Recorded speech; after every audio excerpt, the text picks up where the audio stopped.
It is 1 o'clock. Good afternoon. I'm Lucas Panzica from the 104.5 The Zone Studios. Titans' 53-man roster was set in stone on Tuesday afternoon, and today, practice squad starting to become official. The likes of Thomas Odukoya, Kevin Rader, Mason Kinsey, Eric Gare being signed to the practice squad, among others, as reported by Justin Mello. But the Titans adding another kicker to the practice squad. According to Adam Schefter, Titans are signing former Browns kicker Cade York, a fourth-round pick out of LSU in 2022. Titans also traded a 2025 seventh-round pick to New England yesterday for kicker Nick Folk, who is on the active roster. Folk, the 38-year-old. Tonight, Nashville Soccer Club heads to South Florida to face Lionel Messi and Inter Miami for the second time in less than 2 weeks, this time in MLS regular season play. The boys in gold fell to Miami in an 11-round penalty shootout in the League's Cup final August 19th.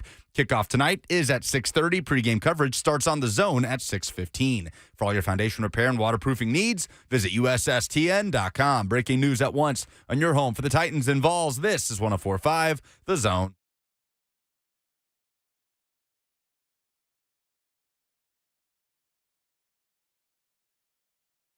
Blaine and Mickey, 104.5 Zone. It's Wednesday. I had to look at my phone today to see what day it was. I didn't remember. It's Wednesday, though. Oh, this is your favorite day, the I know. Monday. Well, Friday's my favorite day, but Wednesday is a Friday 'cause it's the strong, weekend. probably third. Yeah. Behind Friday and Saturday. Wednesday's right up there. Wednesday's a top 5 day for me, for sure. Top 7, absolutely. Wednesday. Oh, that's a good question. Do you have a favorite day of the week? I don't know if I really do. Maybe Friday because it's the end of the week, but I don't know. Oh, man, I just clicked the wrong button. When I was younger, it was Thursday 100%. It was Thursday. Everything started happening on Thursday, but now I'm an old guy and everything. Friday's top notch. Got kid stuff on the weekend and, maybe get to spend a little time with your significant other person on Friday. Lucas, you're young. Is Thursday your favorite day? Saturday. Saturday? Yeah, Saturday. Okay. Especially now. Because you're not working? But you're not working. Now you got college football back. There's all kinds of stuff happening on Saturday. Boy, Saturday in the fall is undefeated. What time do you normally get up, Lucas? I have a hard time sleeping in past 9 a.m. Yeah. on off days. Yeah, on weekend. I was never one to, even as a kid, I never understood how someone could get up at 6 a.m. for school every day and then sleep until noon over the weekend. My body would not allow me to do that. Yeah, that was Your always body is a weird to me, wonderland. too. Yeah. Yeah. I never got it. I was never one of those you can kids. sleep past 8. It's no way. Right. You're sleeping in. Yeah, but people do it all the time. Oh, my dad, hey, man, you don't have school today? Oh, no, it's 5:30. You're going to go drive a tractor. Yeah. Yeah, no sleeping in. I'll lay in bed for a couple extra hours watching something, put the Formula One race or Premier League game on. But, yeah, I'm awake around 9 a.m. no matter what. I'm up moving, man. It's different era, different time, man. People up, playing video games or something. Ricky says Or looking Monday at their is phone, great. yeah. In the F&M Bank chat, Monday? Come on, man. There's a lot to talk about. Well, that is true. That is true. Especially now, we're in the unprecedented, just content machine feeding it out all the time. And we'll soon be deeper in the fall where it's everything season, that brief time where everything is going on, which is the most magical time of the year. Lonzo says payday is my favorite day. Yeah, right there with you. Payday. Today is Cade York's favorite day because he got signed to the Titans practice squad. Free agent kicker. Things that make you go, You could have signed that. You could have signed that guy yesterday. You could have just. He was available. You could have just said, "Hey, this we're going to sign him. This guy right in." What year? York's young in the league, right? He's Second young. year. Yeah. Right. So he was LSU? Mm-hmm. I'm trying to think Fourth-round outside- pick out of LSU. Yeah. So here's what I'm thinking they're thinking. They got their short-term fix, and now their long-term fix, hopefully. So I think that's what goes into this, really. Other than that, I in which I kind of like the strategy, which I would have done, as I said before, when they had the two young guys in, I would have had a vet guy with a young guy. That way I have an insurance policy if the young guy doesn't work out. So that looks like that's what they're doing now.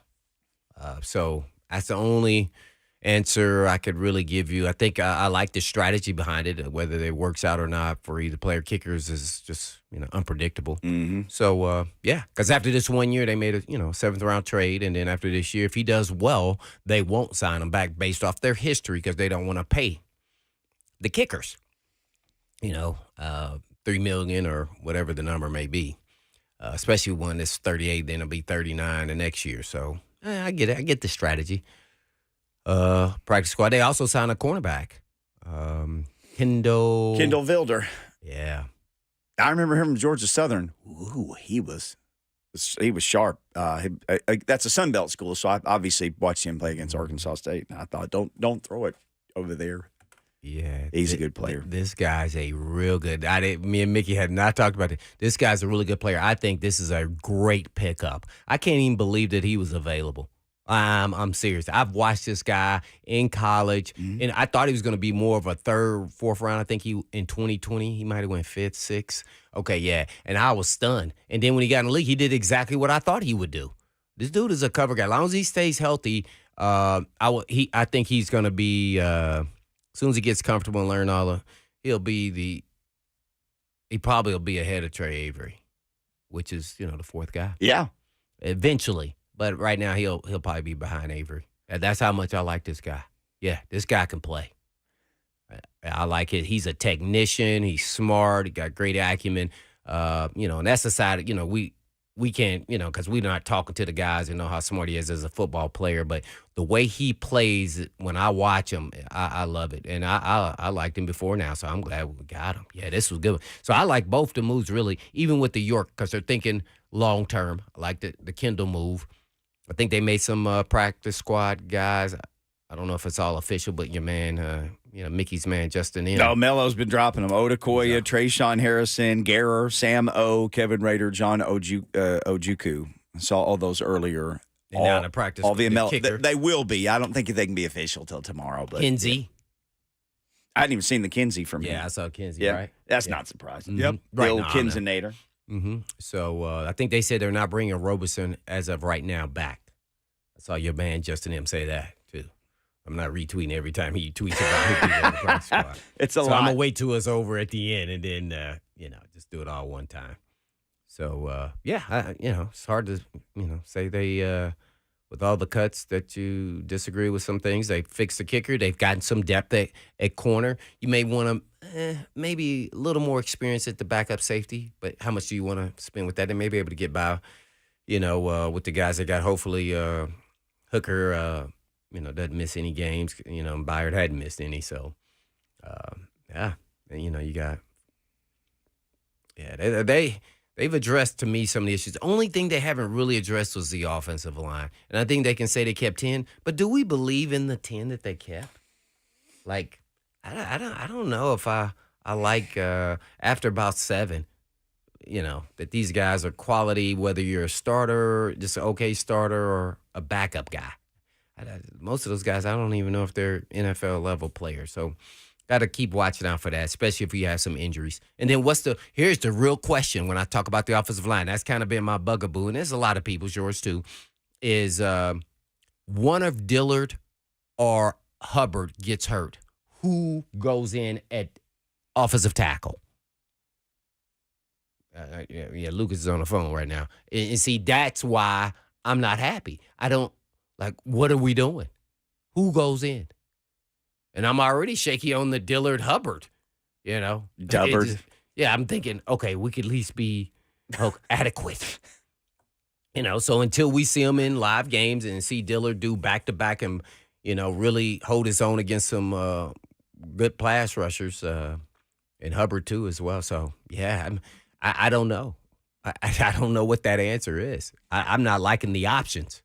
What if in like 3 or 4 weeks it was none other? And Quisenberry was available, and they let him sign somewhere else. He signed with the Vikings, I think. Yeah. Yeah. And our man, second king, Desmond King, he signed somewhere. Steelers. Yep. Yeah, which you like him. And he's a good player. I just didn't think that they were going to. How many guys have they brought back that they had here for a year or more, and then they came back? Like the end under Vrabel's? Almost none.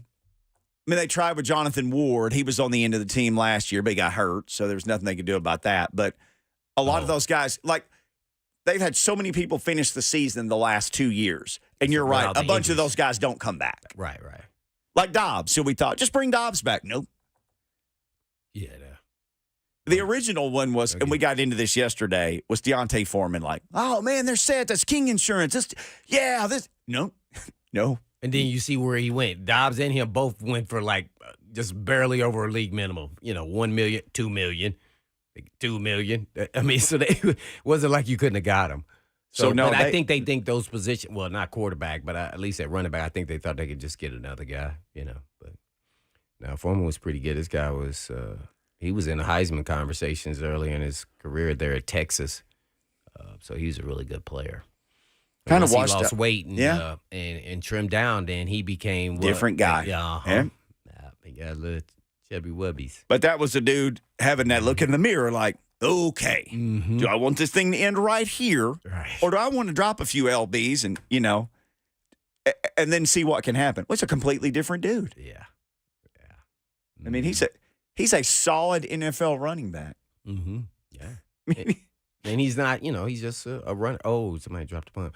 So, yeah, so far, so good. I mean, it's going to be hard to find tackles, to be honest, if they're out there. Only person I saw that was cut, I don't know much about him, the Phillips guy from the Giants, who I think he has some starts under his belt. I didn't go watch video of him or anything like that. That was the only guy I said, this is interesting. But the Giants' offensive line was never really good. They were just okay. So, I don't know, yeah. So, we are where we're at right here. Got to go with this crew. And, Dylan Radin's coming back. Where will he play? And how soon will that be? Could he be somebody blamed? Could he wind up being some kind of a big help this year? I don't want to use like the word savior, but let's say he comes back and he's a quick healer because he went off PUP, so he's on the roster. Let's say 4 weeks in or 5 weeks in, they think, my gosh, he's ready to go. Where are you playing him? That's guard or tackle? I don't know. If I coming off wonder- an ACL, it's just always tough with those linemen. He was already having issues with speed pass rushers. If he becomes a better technician, I think he's capable. But because he kept showing us glimpses of that he could do it when he got the opportunity. And, some people are going to say, well, the coaches didn't believe in him. Well, the coaches, as we all see, don't always get it right. They're like Vegas. They hit most of the time, but all the time, they're not always right. And when he got out there, and I defended, I'm not a Dylan Radin's big homer but he performed. I thought he was okay. It wasn't like he was spectacular, but he was okay. The perception in my mind is that he's horrible because they wouldn't even put him out there with twice daily. Nope. I'm like, dude, you need to take that guy and at least give this guy a run. Do you think he's a guard or a tackle? Because they seem to have waffled on what they think he is. I don't know. Coming off an ACL, it's just you're always going to lean to he could be a guard because, the movement is looked, easier at guard than tackle. Coming off an ACL, I don't know. I got to see him move around. I really don't. Before that, I thought he could be frontside tackle. Yeah, I thought he could. I thought he could manage through. If you got one guy that you're helping, chipping every now and then, and thought he was capable, at least temporarily. So that was, So we'll see how soon. Wild card offensive lineman Dylan Radin. It's just the way you draw it out. Maybe he's going to be the rotational backup to the tackles because I'm concerned there. Maybe they think that. Because if not, who is it? Oh, but he's one of those 10 that they kept. Okay. All right. Teresa Walker is going to join us next. Let's ask these questions. We'll get into all this with the Associated Press Hall of Famer, Teresa Walker, talking Titans with us next on Blaine and Mickey. I know.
Blaine and Mickey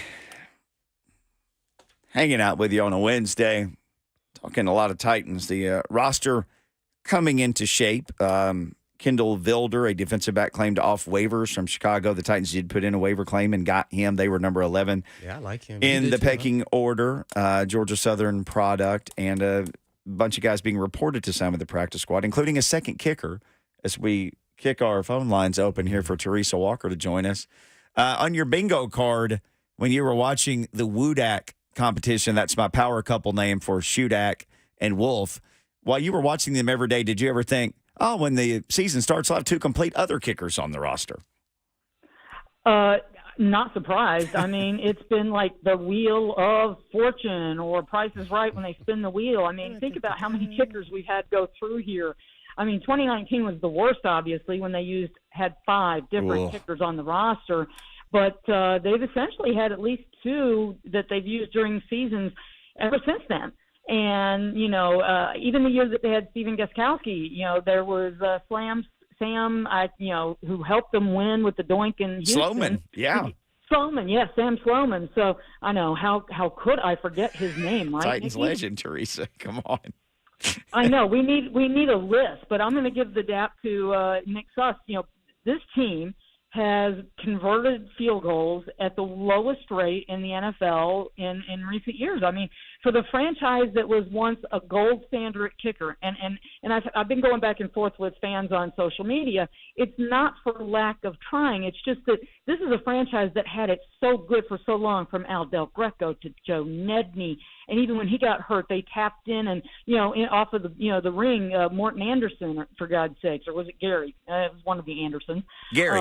And then, yes, thank you. And with the little wedge at Baltimore to win the wild card game. And then they go straight to Rob Baronis. People forget, as successful as Rob Baronis was in the long run that he had here, he is a guy who had bounced around, Arena 2 football. I mean, it's not easy to find kickers. There's a reason why Mason Crosby, for goodness sakes, is still kicking footballs over at Brentwood High School when he's got time.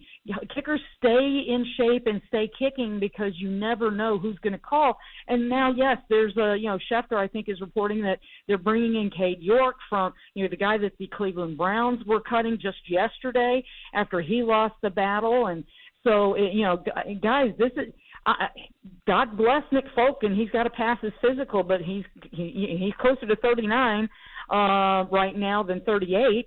So they're going to be bringing somebody to the practice squad to have another option.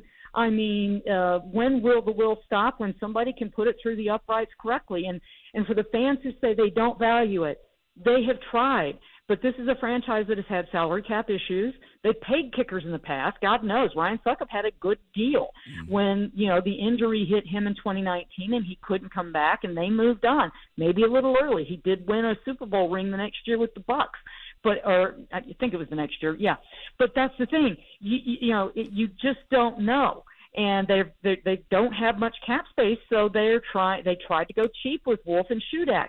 It didn't work out. Now they've spent a draft pick to bring in Nick Folk. They're bringing in some protection on the practice squad and Cade York. It is not as easy as this franchise made it look for so many years to find a kicker. Mm-hmm. The one and only Teresa Walker, at Teresa M. Walker on Twitter of the Associated Press, our guest.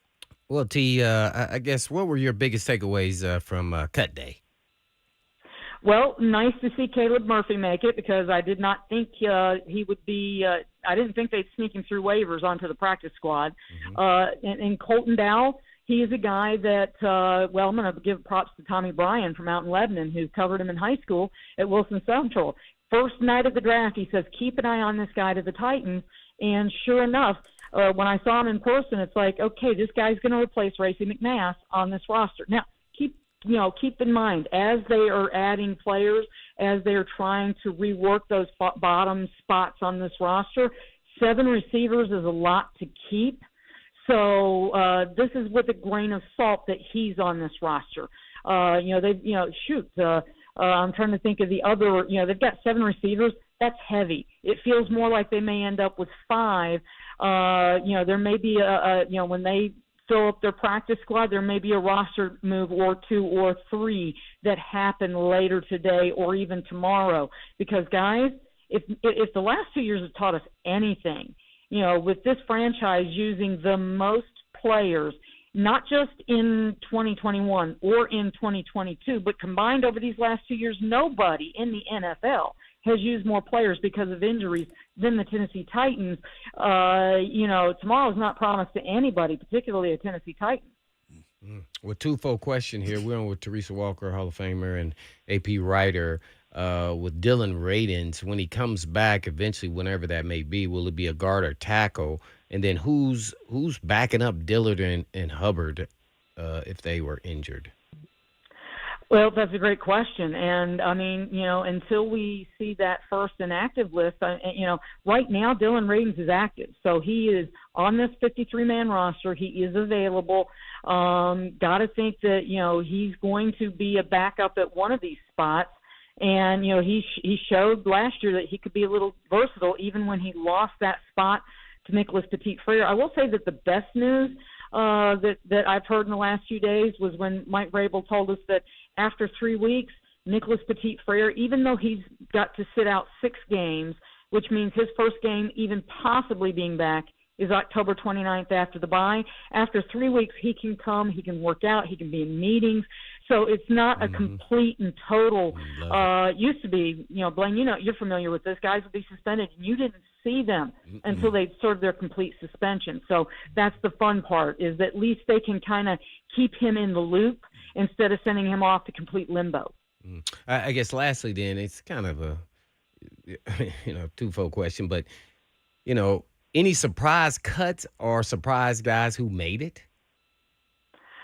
Not really. I mean, maybe Thomas Odukoyu. I mean, because he's a good blocking back. Josh Wiley, honestly, hadn't seen much out of him, but he's a draft pick, so I kind of thought he'd be there. But I was beginning to wonder with him struggling on the field and struggling to stay healthy. That's never a good combination, and God, we've seen it a lot lately. They want to keep the healthy players. But there's a lot of promise in this young man. He's a natural catcher of the ball. But it's going to be interesting. Those are the two that probably – I was not surprised by Racey McMath. Why? Well, Colton Dowell is a younger, cheaper him. Fast runner, tall, similar size. And honestly, guys, Colton Dowell catches the ball better. Now, can he avoid what happened to Racey McMath? Great on the practice field, not so good when the ball's coming to him in actual games. That'll be the challenge if he is active and is in games this year. So those were probably the ones that jumped out at me the most. There you have it, Teresa Walker, AP Hall of Fame writer. Who was the biggest surprise good for you during this complete preseason? Who was the biggest surprise bad for you? Probably biggest surprise good, Aaron Brewer, because it's not easy to move from left guard to center. Yes, he's done it, and he's an undersized guy. And I remember, Blaine, I'm thinking back to one of your teammates, Mark Stepnoski. He was kind of seen as an undersized center in the NFL, and, he played pretty well. But Aaron Brewer has absolutely stepped up and shown that he can block and he opened up some holes in this preseason. So, and then tied maybe Jack Gibbons, because, I think he's your starting inside backer alongside Azeez Al-Share. And, this is a kid that an undrafted, they've got 4 undrafted free agents that are on this roster. So that's good to the scouting department, finding these guys and getting them in here. Caleb Murphy, looking at what he did, that's not so much a risk. We knew he could get to the quarterback because he did it at the Division II level. We just didn't know could he do it at this level. And he said, yeah, his skills translate very well. Bad, the injury to Kyle Phillips. This is a guy who added some muscle and, trying to stay healthy. And, I'm not going to be surprised if maybe in the next 24 hours he ends up on IR now that final 53-man has been set. If you put him on IR yesterday, he's out for the year. Once we get to, I think, 3 o'clock Central, then they could put him on IR and he only misses a certain number of games and they can designate to recall him and have him available. So I'm waiting to see, that'll tell us just how injured his knee is. But he was seen Monday wearing a brace in the locker room, so that's not a good indication. And let's be honest, I have him as the the number 3 receiver on this roster behind DeAndre Hopkins and Traylon Burks. Do you think the Titans will add a tight end onto the roster at some point besides 3? Because you get 3 call-ups. Let's say you mentioned Odukoya and what you saw from him blocking. Maybe they feel like there's going to be a more run-heavy game, so they bring him up. Or Kevin Rader, who seems to be like a really versatile guy, fullback, catches the ball, blocks. Okay, we'll bring him up. At some point, do you think there's a 4th tight end on the roster as opposed to let's just bring one of these guys up from the practice squad every week? Oh, I absolutely. I mean, because that's the thing. The guys that they've got at tight end are mostly pass catchers. Chig, we're all expecting a breakout season from him, Chig. And again, Josh Wiley, he's a converted wide receiver to tight end. He is a natural catcher of the ball who has had to literally work at his, run blocking skills. So I absolutely can see them adding. And guys, that's where having 7 wide receivers, that's why I'm expecting some tweaks and changes. You can call it churning of those bottom couple spots at the bottom of the roster. Hanging out with Teresa Walker. She's always at the top of our roster with the Associated Press here on Blaine and Mickey. Well, Teresa, we can't go without asking about the quarterback situation. I guess since Will Levis didn't play, what did you think about Malik Willis's development, and did he do enough to really feel comfortable that he's a number 2 quarterback in the National Football League? Blaine, I'll say I absolutely saw improvement out of Malik Willis. But I'm still in the last 2 preseason games. We saw him throw across and absolutely not see a defender that he should have seen. The interception, the second interception the other night was concerning to me because you've got to sense that guy's there and throw the ball better. So either it was a bad throw or he just completely missed the defender, neither of which is good. You can correct, and throw a better ball. But the fact that if he didn't see the defender, that's more worrisome to me. But I still lean to the fact of this. Will Levis is they traded up to 33 overall to take Will Levis with the current brand new GM. Malik Willis was the best overall available player, we were told last year, when drafted by the last GM. So, Willis kind of, to me, it feels like he has a taller hill to climb, and he's absolutely grown. He is a much better, much more improved. And as he told us Friday night, he is now able to make corrections in moments rather than as a rookie when he said it took weeks and months for him to be able to get things corrected. Will Levis, though, is a guy who literally, if not for the injuries keeping him out of these last 2 preseason games, trust me, they're seeing him at walkthroughs. They're seeing him at practices. He's got this week and next.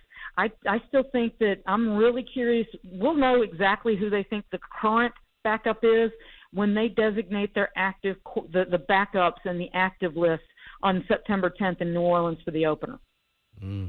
Well, with Teresa Walker, I guess, lastly, is there anything that still concerns you with the roster, whether it's depth pieces or not? Anything still kind of stands out to you now that we're where we're at now with the 53 that at least they've reported that's going to be there? Well, Blaine, I'll be honest. I'm getting ready to tweet out, or I may have tweeted out, my AFC South preview. I picked the Titans to win the division this year. Because, again, they were 3 minutes away from winning it last year, with 31 players put on IR after the final roster cuts. So if they can stay relatively healthy, average NFL health, I see them winning this division. The challenge, if they start getting injuries at key positions, they don't have depth at too many spots, and that's the thing that could hurt them. They've got depth along the defensive front. But the offensive line, we're still trying to make sure, is that the starting 5? Is that really the guys that they've got? Or is there going to be a tweak the instant Nicholas Petit-Frere is back, or Dylan Raven is completely healed and cleared to be that, compete for a spot in the starting lineup? So I think there's moving pieces there. The secondary, Christian Fulton has looked good, has been healthy. But if he ends up becoming that repeat offender we heard about in January, then we could be in trouble. So the Titans have to stay healthy. That's going to be a big, big key. And lastly here, Coach just signed Racey McMath. Are you fearing the 4.34 speed? Hey, Blaine, you know how it is. Every coach thinks they can get something out of a guy, Yeah. and that speed and that size is attractive. I'll just say this. Go to Pro Football Reference and look at the number of targets versus the number of catches in the few games that he's had. It's a big discrepancy. I like Racing McMath. You want to root for the young man, but you've got to catch the ball in the games that count, not just on the practice field. There you have it. Teresa Walker, AP writer. Hey, just one more before we let you sneak away. How much do you think, now that you've seen him in a preseason, how much do you think Tyjae Spears will eat into Derrick Henry's touches this year? I think he will. I don't think we're going to see Derrick have those 30 carry games like we have seen so much in the past. But here's the thing, guys. I still think that Derrick could have just as good a year as he did last year with fewer carries. Why? DeAndre Hopkins. Him, Traylon Burks, and Chigga gives this passing offense that was 30th in the league last year, 171.4 yards per game. My God, they should be able to be at least somewhat average in the NFL. And if that happens, that should be backing a guy out of the box. And if Derrick Henry has got one less guy to have to beat and get past the line, he'll have more room to run. There you have it, the AP Hall of Famer. Teresa, thanks for the time as always, and we'll catch up again soon. My pleasure. Thank you both. Yes, ma'am. All right, when we come back, hit the phones. Bill in Hendersonville wants to talk about some roster decisions. Bill, we will come to you first, 615-737-1045. Also, why did Racing McMath get added to the Colts? Interesting. I'll tell you why. They had to add somebody. That's next.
Tuesday's gone with the win. It's Wednesday on Blaine and Mickey. There you go.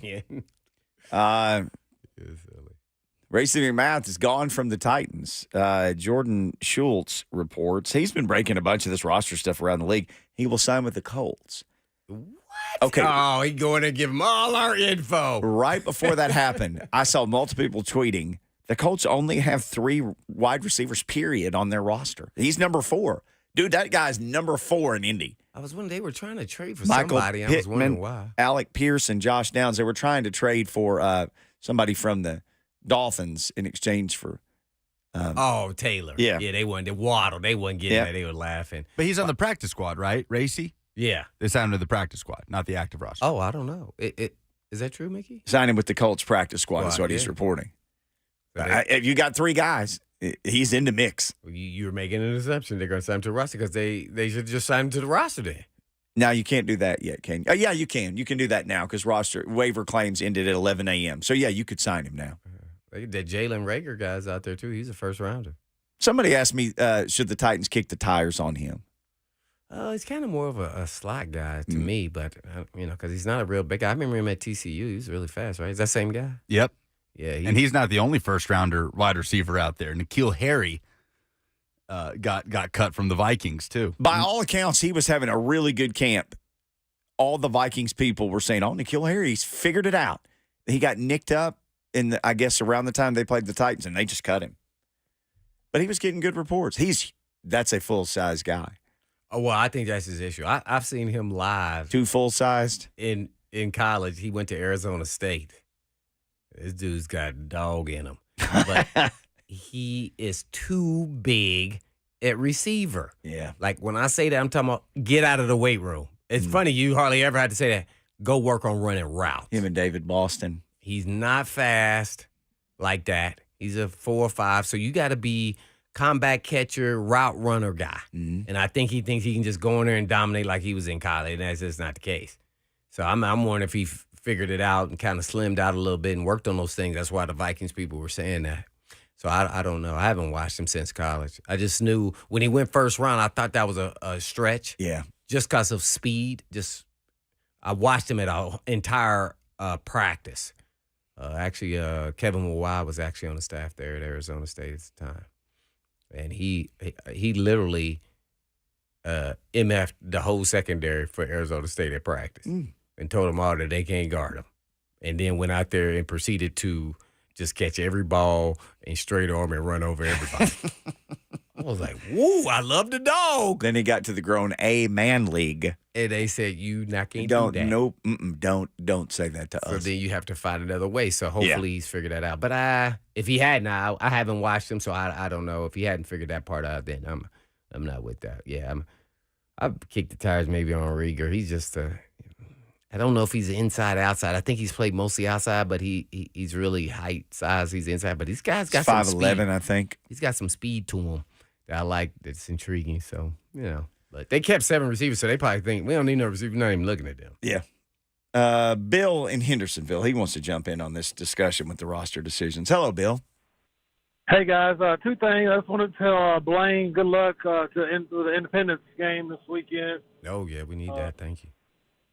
And I wanted to ask, since you're a former player, as when they're trying to make these cuts and stuff, as a veteran, when they bring other veterans in or rookies, do you guys have any input or say when these players come in, or does Vrabel come to you guys and say, hey, what do you think of this guy, or do you feel like he's a good teammate? Because I feel like there sometimes might be collusion in there, and people are like, hey, I don't want this guy on our team because he's not really out here for the team; he's for himself.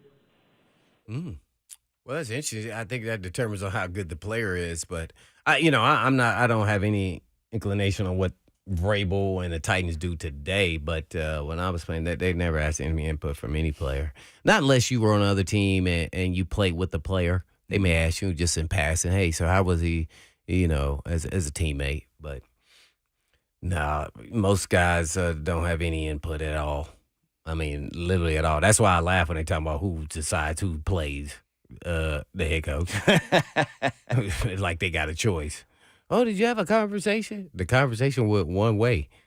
you playing or you're not. So, not. Do you think you want to play? You're not like talking to Aaron Rodgers or somebody. Yeah. So I don't think that's how. If I was making a guess, I don't think Vrabel operates that way. So Do you? You think he? heck no. And I could see him going down the hall and go, "Hey, you played 3 years in Pittsburgh with this guy. Right. What do you know about him? You know, He's a guy's gathering information. No right? doubt. But like to go, hey, Do you think we should sign him? you think we should sign this guy? No, hey, tell me everything you know about Blaine Bishop. Yeah, okay. And then, I'll use that or not, but at least I talked to somebody. So I could say, well, I talked to somebody who played with him. People in the F&M bank chat are having a ball saying, well, Racy's just going to give them all the secrets. And then somebody said, I didn't know the Titans offense had any secrets. It's just to give the ball to Derrick Henry. Eric Right. says there's Right, no stop secret. it, right? No. Do you remember a guy getting signed, and you're in the locker room and somebody gets signed from, I don't know, the Browns, and you're going to play the Browns. Do you ever remember sitting around going, okay, tell me everything about the Browns? You were just on them 2 weeks ago. Tell me. Oh, yeah, I think that happens. Yeah, but at the end of the day, like that, I mean, that even happened when Philly signed me and we played the Titans' first game. Mm. Like, what do you got? I said, y'all don't watch film? Yeah, That was my first answer. Was y'all don't watch film? Like, they are who they are in the film. I said, I don't know any of the checks or anything like that. So I don't know if I can really help you out a lot. I could tell you little nuances about different players maybe on offense or maybe from practice. I don't know, but the film tells you who they are. Mm-hmm. So, yeah, it goes on, but I don't know if it really helps. At the end of the day, people, I say this all the time. There's probably 3 new plays they put in per game. You know what they're running. Yeah. Now, I can say I did. I'm not going to say every guy studies film like I do. But if you want to have an edge in your play and you want to perform well, you definitely, every time they lined up, there was 3 plays that I thought they were going to do. Now, was I right every time? No. But I definitely had in mind what they were going to run based off of formation and tendencies. It's all broken down. All you got to do is watch film enough. Some guys just go off their ability and their keys and reads and based off whatever information the coaches give you and you watching film with the coaches. Mm-hmm. Right. Well, that's never enough. I'm always going to do more than ask. I'm going to do more than's required. I'm going to do as much as make me feel comfortable on game day where I can just go play ball. So they're running plays that you see on tape. It's no secrets out there.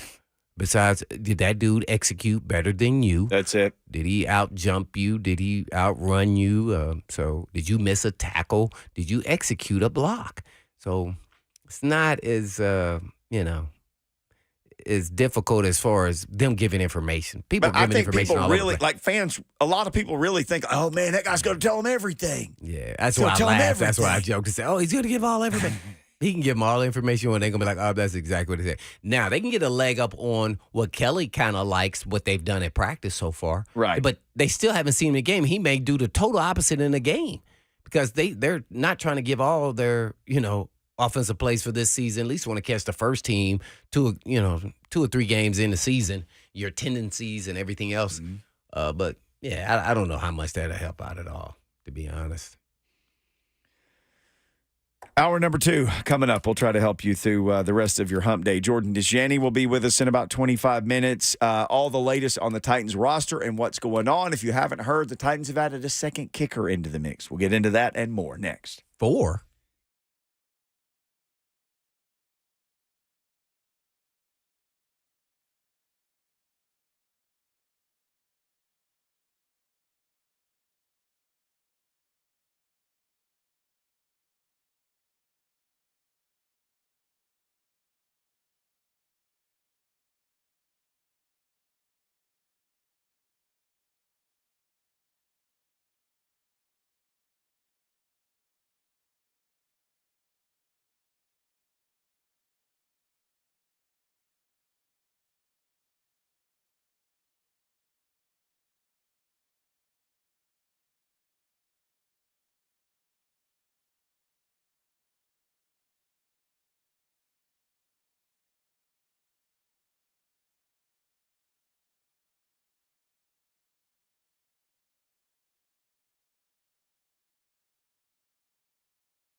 Yeah, halfway through the week. On Blaine and Mickey, halfway through your week. Halfway through your work week. Nexus of the Sports Talk universe. It is Wednesday, and it's a little bit after 2 o'clock. Jordan Dajani set to join us in about 20 minutes. All the Titans news. It looks like the practice squad is being put together. Saw this earlier. Our man Justin Mello has been all over this. It's like he's sitting in the league office next to the fax machine. He's not missing any of this stuff. The practice squad additions so far, again, this is per Justin Mello. Thomas Odukoya, Mason Kinsey. Yeah, all you Mason Kinsey fans, never worry. He's still here. They have added a second kicker, which we need to talk about. Cade York, Eric Guerra, Trayshawn Harrison, the rookie receiver, Thomas Rush, outside linebacker, Thomas Pass Rush, John Ojukwu, who was mentioned by Mike Vrabel as a competitor early on for that right tackle spot, but got nicked up, so he will join the practice squad. Armani Marsh, my practice squad, or my preseason crush, Kevin Rader, Kyle Pecco, and Sam Okwanu. He says pending, I guess meaning he could go somewhere else or had to get through waivers at the time of this tweet. But Sam O also with the invitation from the Titans to join the practice squad. So they have 1, 2, 3, 4, 5, 6, 7, 8, 9, 10. That's 11 guys. They can add 5 more. 5 more guys. You can have 16 people on the practice squad. And since Thomas Odukoya is one of them, you can have 17 guys because he's an international exemption. But don't they have to do another roster move? You would think that they did because, as Blaine pointed out, they have added somebody off of waivers. They added Kendall Vilder, who's a cornerback. He spent 3 years with the Bears. He played in 44 games. He started 22. He's out of Georgia Southern.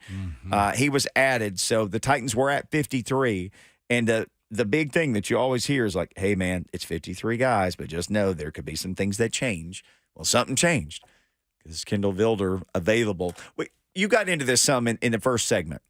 We were talking about, boy, if they could find another experienced corner to put in the mix, because everybody's so young. The backups are super young. Right. Even the old guys, wink, are young. Like Trey Avery is the second oldest DB on the team. This is, second year behind Sean Murphy-Bunting, who this is, his 5th, I think. So it's a young group. And you said Kendall Vilder, you liked him a lot. You remembered him as a player. Oh, I loved him. But he's maybe not that super experienced guy that you were talking about to be in the room, even though you like him a whole lot. Yeah, I like him. What is yours? 2020, so it's his 3rd year. But he's got some starts under his belt, so he's an experienced player. So he's a veteran to a certain extent. So I really like that. And he's still young. So I think that was, man, what are they, 11th on the waiver wire? So that 11th? Yeah, I like his skill set.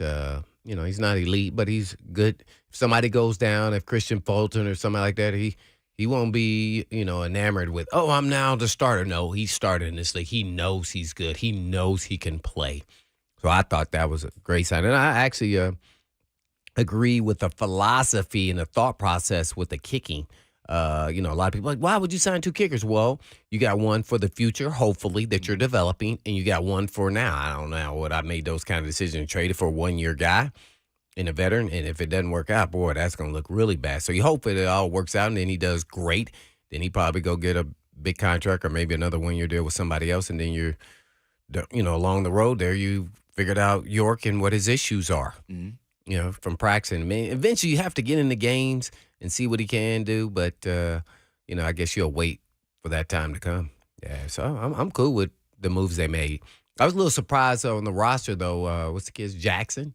The safety. Matthew Jackson. I hadn't paid him very much attention to him at all, especially at the end of game. So he didn't stand out or anything like that. So it wasn't a play. Maybe that's a good thing. Maybe he didn't get anything thrown his way, but he did all his responsibilities and his duties. So I think, is he a Hillsborough? Is that the Hillsborough kid? Yep. Yeah, he's Hillsborough via Eastern Kentucky. Right. I think he transferred to Eastern Kentucky. No, is that right or wrong? Maybe he might have been in the hotel. I'd have to ask Lucas that because they're close to the same age. Maybe Lucas played soccer. Maybe I was getting school. confused with another. I thought he transferred there, but I could be wrong. That's not the kid who transferred from LSU? No, that's the guy who moved from tight end to D tackle. So this kid's probably played that position the whole entire time. Jackson whole career was at EKU. EKU, right. Played for Walt Wells. Mm-hmm. Walt Wells. He's been in the SEC for a long time. And then he now is the head coach at EKU. Well, I think he was he the O-line coach for Tennessee at one point? He was under Butch in 2017. Yeah. Yep. Yeah, no, well. He was at Kentucky as well. That sounds right.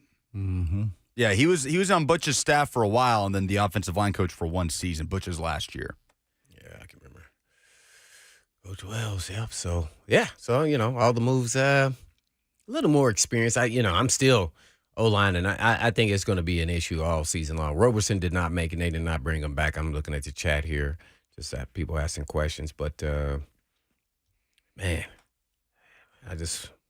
I'm hoping that this O-line, this first five, holds up, stays steady, and does a adequate job. I'm hoping it's going to work out that way. So we shall see. I had issues with them in preseason going against twos, and they just looked okay. So I'll ask you this. Maybe tomorrow we could even do this. All the questions, because I went back and looked through my notes as soon as the season ended, I started keeping notes like, what are the things that I'm concerned about? And concerns and needs. And we could get into the whole list, and yours and Lucas's and everybody's.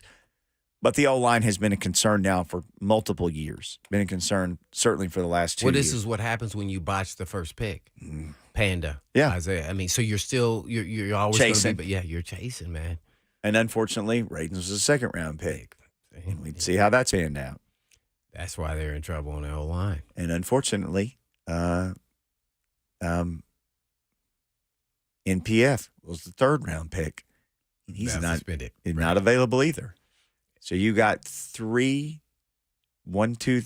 top round offensive line tackles picked. Tackles. All at the and same line. None of them are currently able to contribute to the team for one reason or another. Right. I remember us talking about this one day, and I said something about, they can't keep missing these draft picks. And this is when the Titans were still putting in, they had an 11-win season or whatever. And I remember somebody just completely undressing me in the chat, and that doesn't matter. And I said, are you crazy? Oh, yeah. It catches up to you. And you and me kind of started talking about, I said, this guy's telling me I'm crazy. You can't keep missing on draft picks. And you said the exact same thing. You will, because now you're going to chase it. So you're going to affect other things to keep trying to fix the same thing over and over again. Mm-hmm. Because maybe you could have taken a cornerback or a receiver. No, we got to take another tackle because the last guy didn't work. Oh, now I got to take another one. Here's the other thing. We're talking about Kendall Vilder, and you're like, man, I like this guy. It's a good. Well, if things had worked out for Caleb Murphy, he'd been able to stay healthy. He's a first-round pick. Oh, Caleb Farley. If he'd stayed, and I'm not picking on him. He's been through enough. But I'm just saying, like, physically, another botched first-round pick. It's another botched first-round pick. I mean, that should be a starting cornerback. We wouldn't be having to make this move. So Panda should be your left tackle. Caleb Farley should be a starting cornerback. Dylan Rady should be the right tackle. Yeah. Dylan, see, you should have a left and a right tackle. You drafted him. And then Blaine, then you drafted your swing tackle in PF. And this is what Vrabel and now, Rand are trying to fix. Mm-hmm. And I think they're doing a pretty solid job considering the odds. I mean, And they were balling on a budget, too. They were. I don't know how much. I want to say Vrabel didn't have a lot of clout, just a little bit on picks. It felt like JR, based off what we're reading, if you're reading the tea leaves and everything that was going on, had the final say-so. I think now, to be honest, just what I feel like Vrabel somewhat has the final say-so when it comes to the draft picks. And maybe Rand has to do with the free agency or something, or they collab. I don't know what collaboration means, because ultimately somebody has the final say-so. Like, okay, yeah, me and our wives had the, all our wives have the, we collab, but who has the final say-so? Depending on the topic, right? If it has something to do with our kid and something to do with school in our house, probably her. You're talking about sports, probably me. So, I mean, all these things kind of, work hand in hand, and, nobody will ever know, besides the ownership group with Amy leading the charge, who's making the final call. But that's kind of how it looks. So they're kind of working together, trying to get this roster back to, where it needs to be, even on the depth side. So that's a tough task, and still be competitive and competing in the playoffs. Tough task. This is the time to do it, though, because we got the edge over these young quarterbacks. That's why I'm hoping we play them. Well, we don't play them sooner or later, but We play them more towards the middle to the end, right? I know the Colts. They it's that played way, Texans, right? 2 of the last 3 weeks? Yeah. It's always something nutty like that with somebody. Dang, I just want to play them early while they're still getting that rust off and the speed of the game and everything else. So Got I'm the Colts okay. week 5. Oh, the Colts week 5. They got to go to Indy week 5. Okay. So, yeah. If Dillard holds up, I'm hoping he holds up. Hubbard, he's adequate. I'm assuming. But from what I've seen so far, I'm a little more concerned with him than actually Dillard. I know everybody's more concerned with Dillard because he got more money. Mm-hmm. So but we shall see how this all plays out. I mean, were we able to run? Just look at the last preseason game. Were we able to run football? I don't recall that, other than the one where Spears got a little bit loose. But other than that, he had like a 1 and a -1 and a -2 and then a 1 and then he broke loose, right? Then he, as my son would have said, braked loose. Yeah, he braked loose. He braked braked the it run. through. Right. He braked through. Let's let Heather break through. She's in the chat and said, "Guys, I'm on hold. I have a question for you." Heather, okay, help hit us us. Hit us. What you got? Hello there. How y'all doing on this afternoon? We're doing great. How are you? You sound happy. I love that. Oh yes. It's been a minute since I had called the station. Yes, I do have something to say that I know it's not the Titans related. Okay, I am so kind of shocked about Josh Dobbs. Oh, okay, Josh Dobbs used to play for the Titans, right? And then they had changed him from the Titans to the Browns, and now he's at the Arizona Cardinals. Yeah. Why they get rid of Josh Dobbs? Because number one, he came for the Titans for a few minutes, and then after that, they got rid of him. He went to the Browns. I don't know what he do for the Browns, but after that, and because I had just heard that he played for the Cardinals. Yeah, Heather. Hey, thank you for the phone call for sure. Yeah, Blaine and me, big Dobbs fans. We're big Dobbs guys. Well, I was a big Dobbs fan after seeing him perform. Yeah. And that's when I was like, whoa, I think this is a bona fide He had never started backup. a game in the NFL. It'd been in, 5 years at the time. And he was slinging it with and no he conscience. looked like the cool customer we all thought he would have been. He'd been here 8 days. And learned the whole entire offense. And he looked like he could be the pocket passer. He could scramble. He could run if you want. I mean, so I thought he was perfect for the backup role. But and he went to Tennessee. So that, played a factor in it all. He checked all the buttons there for me. So yeah, I was a little disappointed in that. But obviously the Browns got it for I think $2 million, and then they traded him because I think their backup that they drafted from DTR. UCLA, Yeah. did really well, so that made him expendable. And Arizona scooped him up, who, by the way, is the GM, or assistant GM with the Titans, who is now the GM at the Cardinals, and that's why he's very familiar with him. And they cut Colt McCoy, and I assume Dobbs is going to be the starter. Yeah. I mean, he already shown that he can pick up an offense quick. Yeah. Dude is sharp. A week. What was his major? Lucas, I know you guys know. Aerospace engineering. Yeah, way past my... That's out of your pay grade there, huh? Yeah, and my GPA. All right. What's the GPA for Jordan Dajani? I don't know if he'll tell us his GPA. 3. Yeah. Probably tell us a bunch of NFL stuff. So let's talk all NFL storylines next with JD on B&M.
Blaine and Mickey 1045 The Zone. Talking Titans, talking NFL roster cut day yesterday, and then today is like roster rebuilding day and for some guys it's a really bad day because they were on 53 and they called their grandmother, and today they're like, hey man, we just picked up somebody off waivers, we got to let you go. We never let Jordan Dajani go. We had never put him on waivers. Yeah, no, he let us go when he went on vacation. That's true, he did, but not long term though. He brought us back on his practice squad. What's up, JD? Yo, my friends, what is going on? Happy practice squad building day, right, and around the NFL.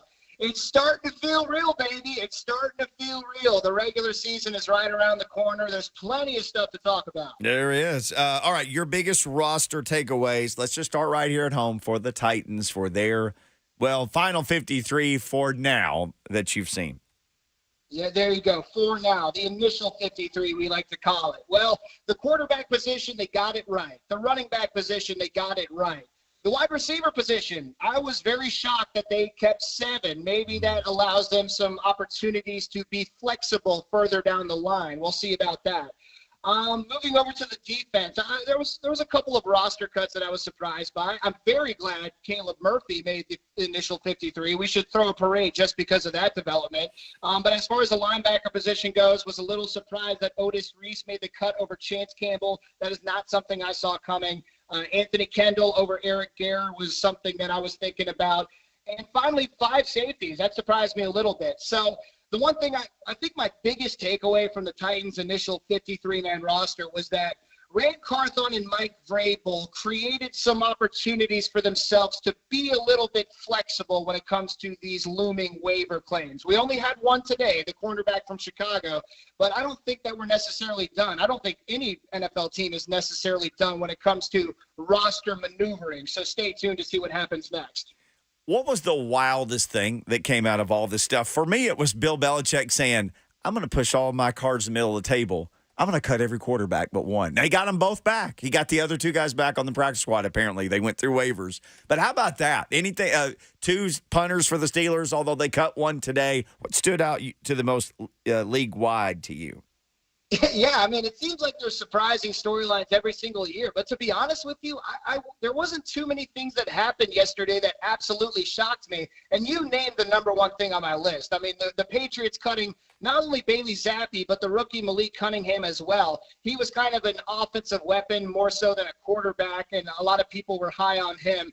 But both players went through waivers, as you mentioned. Maybe I was just a little bit surprised that Zappi cleared all 31 teams going through waivers. Both are back on the practice squad.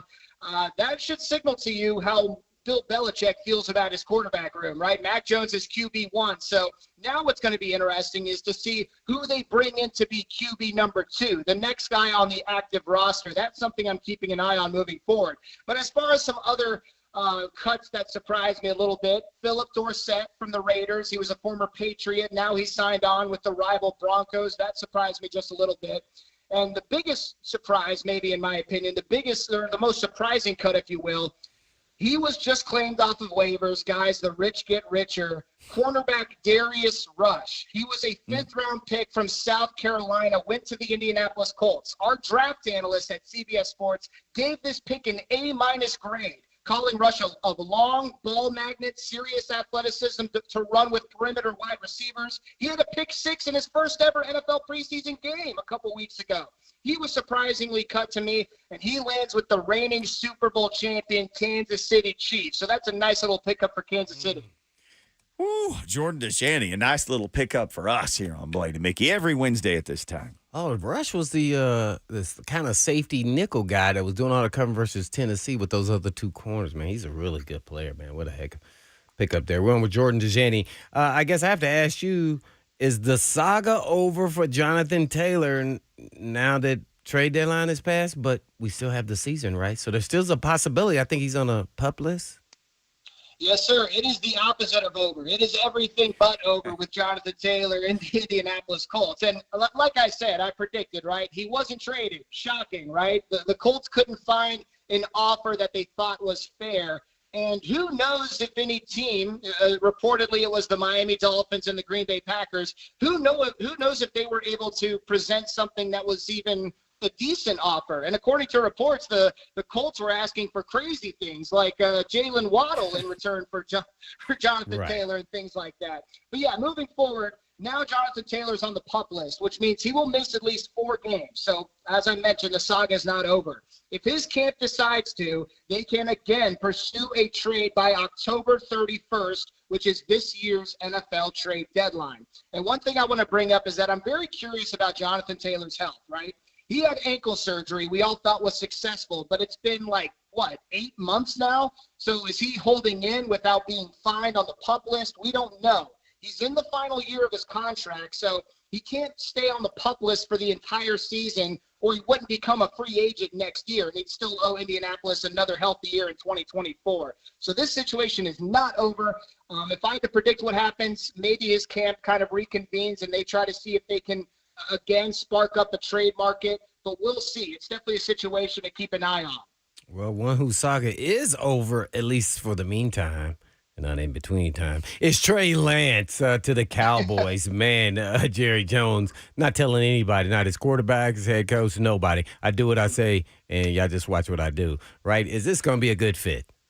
Oh, my goodness, man. I mean, everything about this situation shocked me, right? It shocked me that Trey Lance was moved so quickly. It shocked me that he went to the Dallas Cowboys of all teams. It shocked me that he went for, a 4th-round pick. All of this really surprised me. So I think it's interesting from a roster building perspective. I kind of like taking a flyer on a, former top 3 pick, some guy with some potential. He definitely needs the reps to be a legitimate starting quarterback.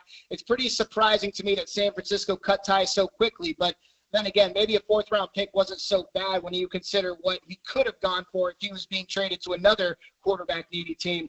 I don't know if this is going to work out. And Jerry Jones' comments are kind of startling, right? I mean, he's talking about, I didn't inform Dak Prescott of this addition. I wish that I could have taken a flyer on Jalen Hurts if he fell further in the draft a few years ago. He's been saying some weird things. So it's going to be interesting to see what happens. I mean, this all of a sudden has been created into a major storyline that we need to watch in 2023.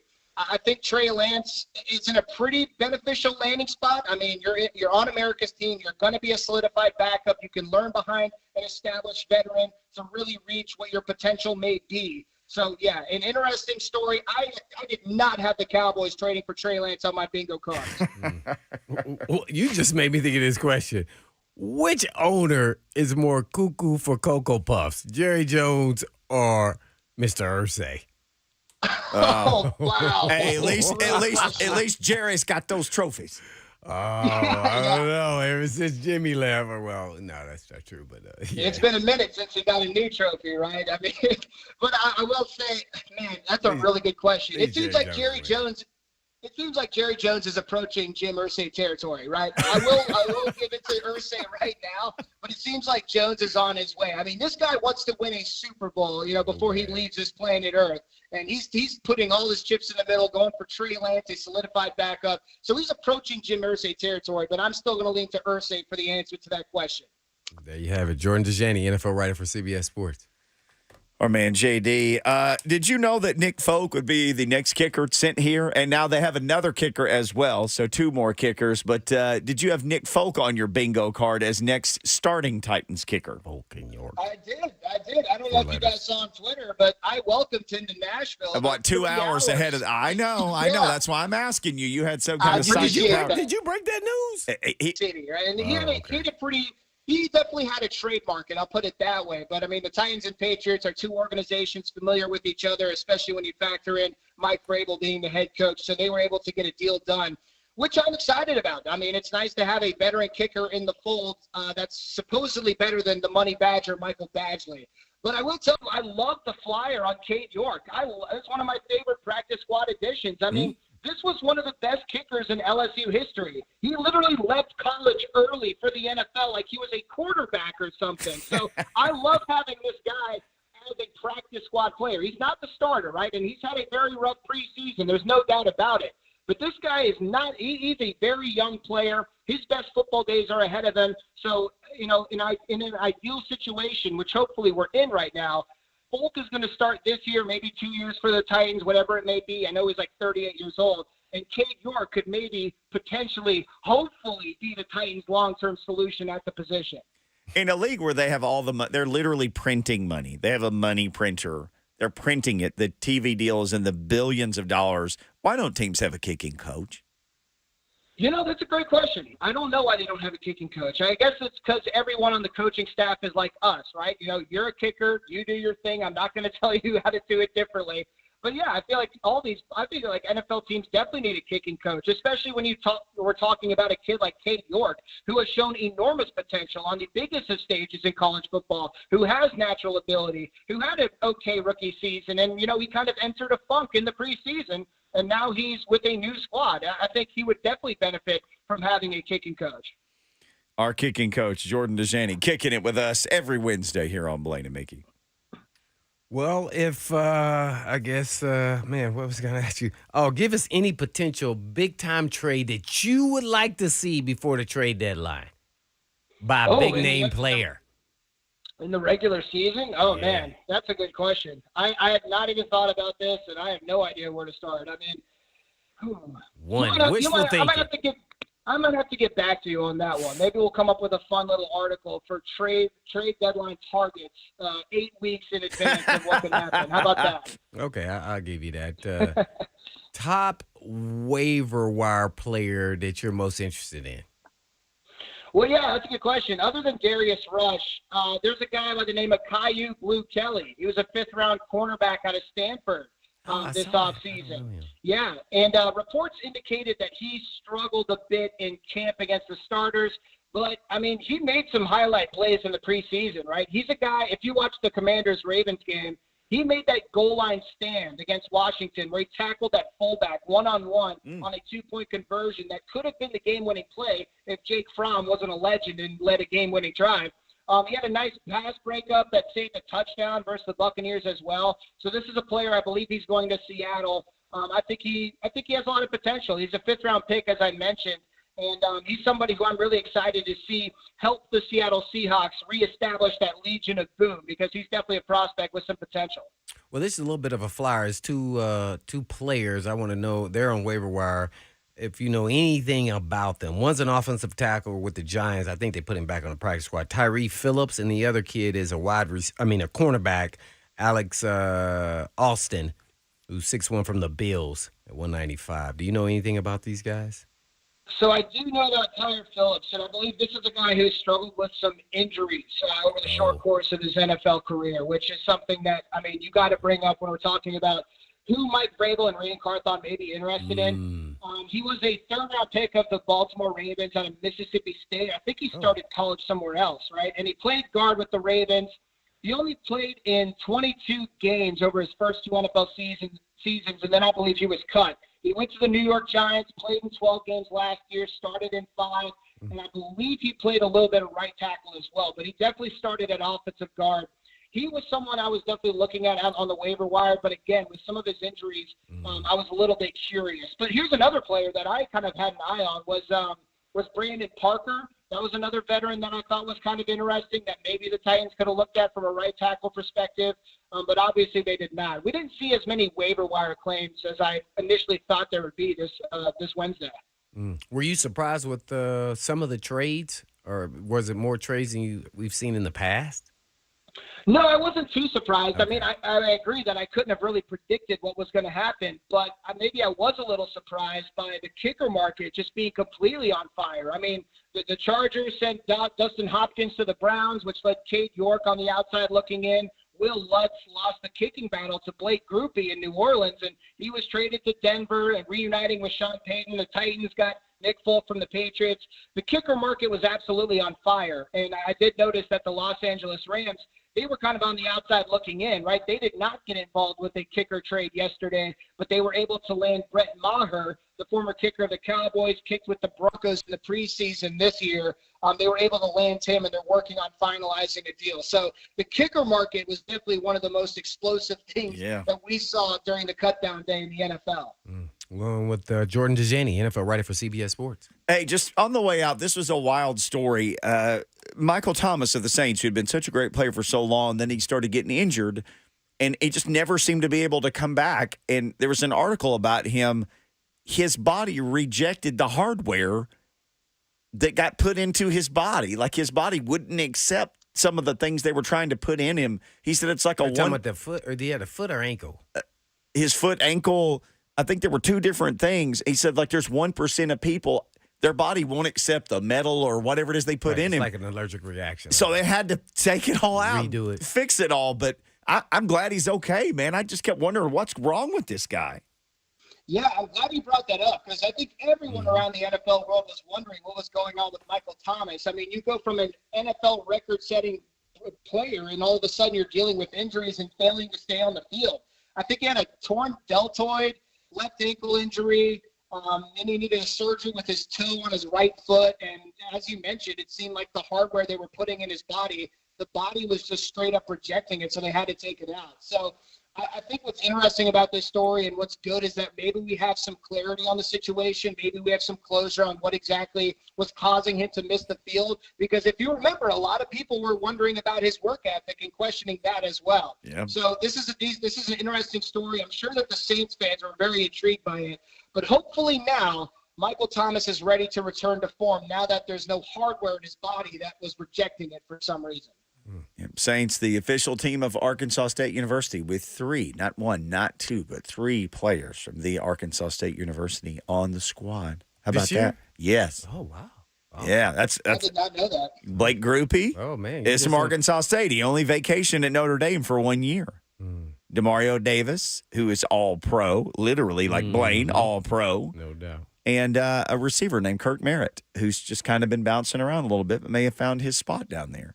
So good stuff. And good stuff from you, JD. Thanks, buddy. And next week when we talk, we'll be talking about actual game previews.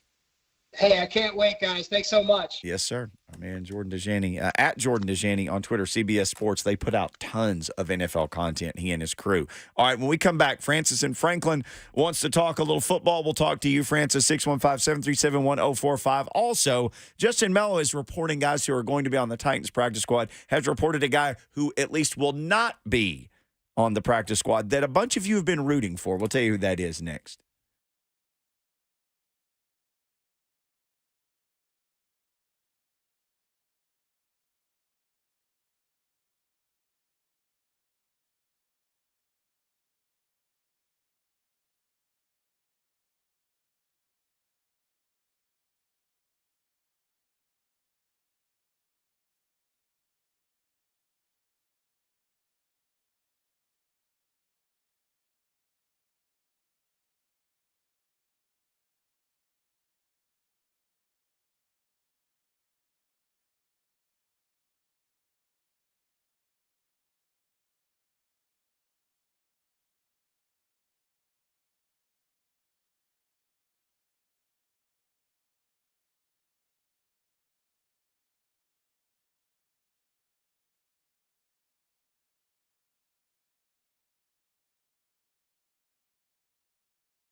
Oh, Blaine and Mickey, 104.5 The Zone. Mickey's ever been a GM over the break. I'm GMing like a madman. Said he got his roster spot for our man Kendall Vilder, cornerback, picked up from the Bears off waivers. He was one of the players that was waived yesterday, players of 4 years or less of experience. They have to go through the waivers process. The Titans obviously put a claim on him, and they got him. They were number 11th in the claims. But if you're truly not going to have Kyle Phillips for 4 weeks or so, you'll put him on injured reserve. You had to put him on the initial 53 because if not, he couldn't have played all year. But if you're not going to have him for 4 weeks, you can put him on injured reserve, and there's bingo. There's your spot for him. Kendall Vilder. That leaves you with 6 receivers and then 6 cornerbacks. You just have all the cornerbacks you ever dreamed of. But you won't have Reggie Roberson. Justin Mello reporting he will not be part of the Titans' initial practice squad. A lot of people liked him. He made plays a lot early in practice. He seemed to fade as camp. I'll tell you this. I wrote his name. He was the deep ball guy, really. He was early on. Yeah, he was. Then he kind of faded. Even in games, though, I wanted to see guys producing games. You know, the practice only goes so far for me. And I get it, the young players, it means a lot. But it also means what are you doing in the game? And they threw the ball. And none of those guys, even the Harrison guy that I think they brought back for the practice squad. Reportedly, yes. Had did much in games like they looked in practice. So, but at least coaches could, figure out who they can trust and not trust. Okay, I had not seen this. Somebody just broke some news. Jordan Schultz, the Titans are placing Kyle Phillips on injured reserve. Oh, well, There you go. Well, he was just listening to you, so he went off what you said, not with the Titans. B&M, did that sound right there, Lucas? B&M. Yeah. B&M show, man. Wait, we got to start having our coffee cups, our hats, and shirts, T-shirts. As long as you have the "and" in there. Yeah, and. Mm-hmm. Important to separate the two letters. Make some pork and beans and B&M pork and beans. Was that what your wife made the other day? Or the jam, B&M jam. Mm-hmm. Yeah, see, all over the place. Yeah. Let's jam in a quick phone call before we get going. Francis in Franklin. We get to go. What's up, Francis in Franklin? Hello, fellas. I'm Hello. just calling to comment on I'm calling to comment on something you were talking about. The player Michael Thomas with the surgical implants that were rejected by his body. Yeah. Yes. Yes. I had a similar situation. I played at University of Kentucky. Believe it or not, I was on the Titans roster for a short time. Whoa. 2021. Yep. Just a short time in 2021, cup of coffee. But during that time, Coach Vrabel managed to find a way to stick his head up his own ass, and his body rejected that. Ding dong. Very funny. Funny guy, Francis. Right. What did he tell you he was going to talk about? Trey Lance. I bet Francis has the family rolling at Thanksgiving. As soon as he said I was there briefly in 2020. I know. I'm like 2021. He's got to be better than that. People, Armando says in the bank chat, WTF was that? We're asking the same thing. Lighten up, Francis, says James. I don't know. Okay. Maybe he does. T. N. Berg said that was a Feinbaum call. Come on, man. We never. Not here. No. Those are some amazing phone calls on that program. That was a tighten up trick. So Kyle Phillips on injured reserve.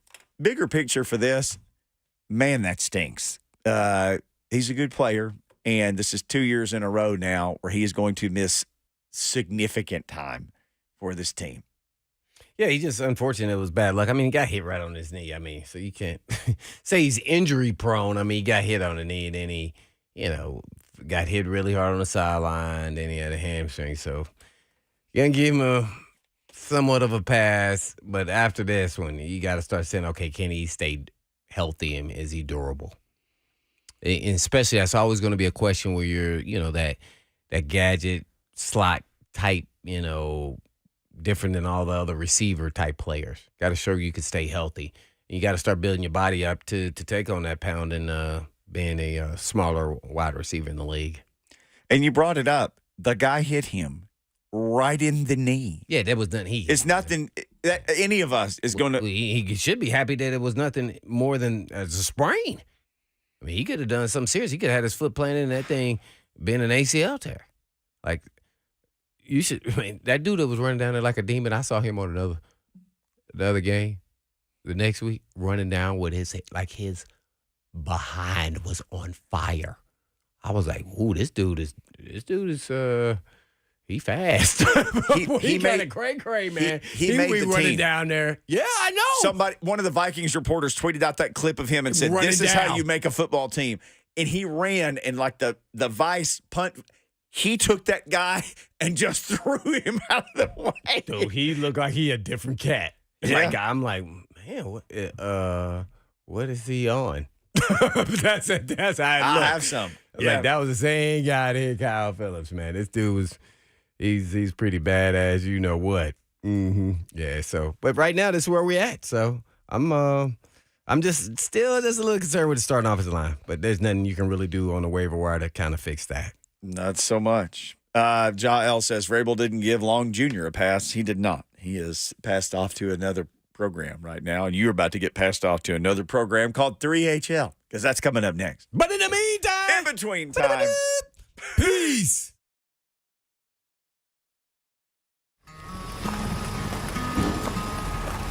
"40 years ago, we opened our doors with one mission in mind: We'll be right back with the top 10 songs of 1983.